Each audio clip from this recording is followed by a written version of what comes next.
阿烏啊。咁今日咧，我哋會咧用3分鐘時間咧去生成一個咧互動嘅教學遊戲嘅。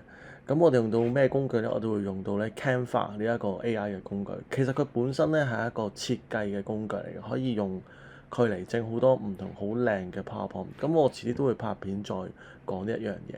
咁我拍片嘅原因主要係因為咧喺整個互聯網入邊咧，我似乎都揾唔到用廣東話去詳細介紹一啲關於教學嘅software 啦、AI 啦或者一啲方法。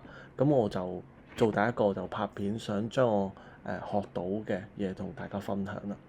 咁咧首先咧就如果你冇account 嘅話咧，就去翻咧Canva 嘅 Education 度註冊。咁如果你用學校嘅 Gmail 嘅話咧，咁你撳呢個 sign up，然後用翻學校 Gmail 去註冊嘅話咧，嗱揀翻你係 teacher，咁你 verify 咗之後咧，佢就會有一個教育版本嘅 account 俾你嘅，咁佢會比一啲普通版本更多功能嘅，亦都係免費嘅。當你註冊咗之後咧，咁我哋咧就可以咧係去到咧首頁，然之後咧就撳呢個 Canva AI。咁咧 Canva AI 之後咧，我哋就可以咧咁就幫我編寫程式碼，咁可能你個英文版本嚟嘅。咁咧我哋咧就會用文字去描述我哋想要嘅嘢啦。咁 Canva 咧就會幫我哋寫呢個 program code 嘅。嗱，雖然有好多 AI 咧都會做到呢個效果，但係 Canva 嘅方便地方就係佢本身咧係一個設計嘅 platform，你可以將你整出嚟嘅呢一樣嘢咧係擺喺你 Canva 嘅所有擺喺 PowerPoint 啊、影片裏邊啊，亦都可以放咗入去。咁我就 copy 咗，即係打咗一個好簡單嘅遊戲嘅描述啦，做一個貪食蛇嘅遊戲嚟嘅。咁地圖上有2個食物啦，一個係質素，一個係非質素。食中咗質素一條蛇就會生長，食錯咗咧就會失敗。連續5次食中咧，其實你就贏㗎啦。咁即係好簡單嘅一個描述。咁其實佢咧就會係幫你寫一個曲定啦。我 so far 其實試咗都幾10次寫唔同嘅遊戲嘅。咁當中我發現咧，你嗰個描述越精確，越簡單咧，咁佢就越唔容易有 bug 嘅。咁如果你嗰個描述咧係比較抽象、比較籠統一啲嘅話，雖然佢都會生成到個 game 出嚟，咁但係咧佢會比較容易有 bug。咁當你完成嗰個 game 之後，其實你可以繼續咧就佢完成個版本咧喺隔離度修改。但我又發現咧，如果你太多次嘅修改嘅話咧，佢有啲 bug 嘅都係會冇辦法 delete 到啊！即係因為可能佢太臃腫一個架構，咁所以最好就係喺頭嗰3-4次嘅修改入邊咧，已經順利地將你想要嘅嘢咧係整到出嚟啊！大概5次啦，最多都係。如果你去到第6-7次修改嘅話咧，好可能咧，由於佢嘅架構太臃腫咧，而佢有啲好奇怪嘅 bug 咧，會冇辦法咧係消除嘅。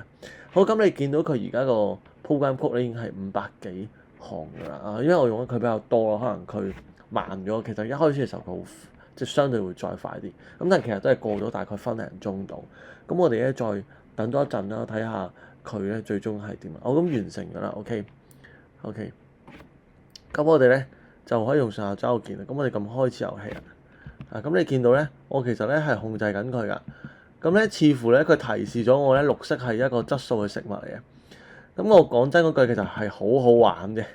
咁當然啦，你呢個揾質素嘅遊戲就係俾一啲即係可能係小學嘅情況會比較適合啦。咁但當然其實佢千變萬化，你諗到佢點樣去整個遊戲出嚟，然後你想你個教學內容係放啲咩落去，係絕對冇問題，個可塑性係好大嘅。咁所以今日咧就展示俾你睇。其實只係用咗3分鐘之內，其實2分零鐘嘅已經可以完成到一個咧互動性好強嘅遊戲。你可以喺堂上邊咧就喺學生即係好多學生咁叫佢哋一齊玩啦，然後鬥高分啦，有啲獎勵啦，都冇問題嘅。試咗個遊戲冇問題嘅時候咧，我哋咧其實咧就可以咧就係將佢咧叫做咧output 出去嘅。咁我哋咧就撳呢個喺設計中使用到咧撳網站 PowerPoint 或者係文件啦。咁如果你 PowerPoint 嘅話咧，佢會幫你開一個PowerPoint，然後咧將呢一個遊戲咧就係 plug in 咗落去。咁如果你開網站就得嘅，咁我哋撳網站。